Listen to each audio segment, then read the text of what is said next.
France's Adil Rami, Antoine, Griezmann and Presnel, Kimpembe, Franck Fife, AFP via Getty Images. The United States is the world's hegemon, China its hegemon-in-waiting, and the absence of both from the Football World Cup has been a source of quiet satisfaction for many fans.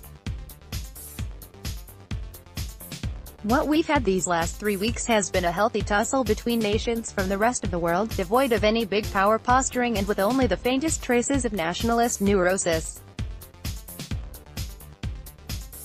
There's been no Donald Trump, no Xi Jinping, and even Vladimir Putin's kept his head down, making for a tournament that seemed almost childlike and carefree.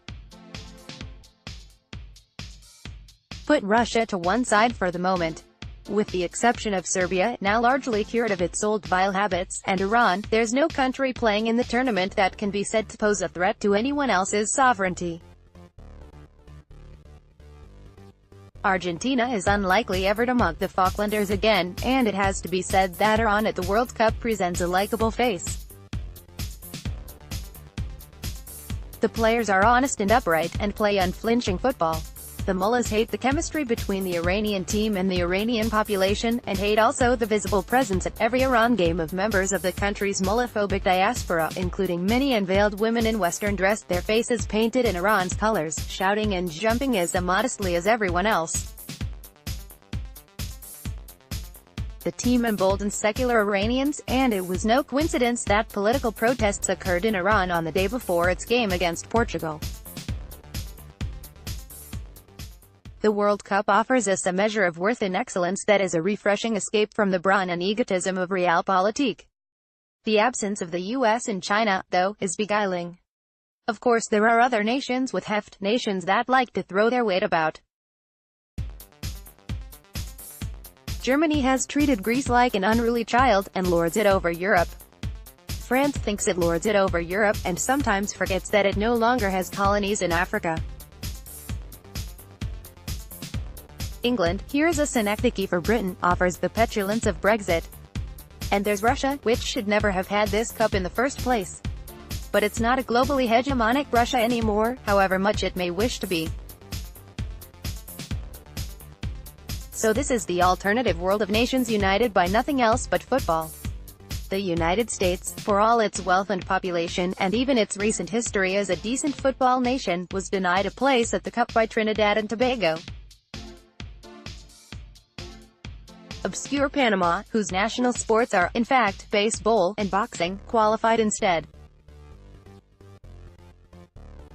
China, for all its 1.3 billion people, couldn't muster a squad that was good enough to qualify from Asia, the weakest of the geographical pools demarcated by FIFA. Nor could India, for that matter, with its 1.2 billion people, most of whom, it should be conceded, have their minds on cricket.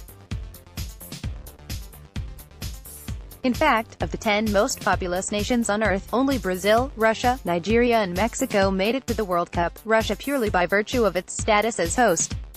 The World Cup offers us a measure of worth and excellence that is a refreshing escape from the brawn and egotism of realpolitik. Call it the Uruguay paradigm, by which a tiny country in South America can strut on a global stage, while those who swagger about as economic or military giants are reduced to the level of pushovers. Belgium's forward Romelu Lukaku challenges Japan's defenders Yuto Nagatomo and Maya Yoshida. Jules Samad, AFP via Getty Images. The cup is good for Europe, too, for it allows individual nations to emphasize their nationhood at a time when the European Union peddles a mantra of ever closer union. In the EU, at least, football keeps nations alive, allowing European people to assert their differences from each other even as they're forced deeper into the Brussels blender.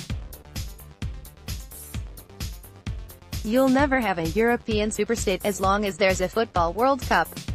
As for the absence of the hegemons, let's enjoy it while it lasts. It is unlikely that the US will fail to qualify for 2 World Cups in a row, so expect them back with a big harumph in 2022. And the Chinese? They will surely want to host the Cup themselves, in 2030. That may, in truth, be the only way they qualify.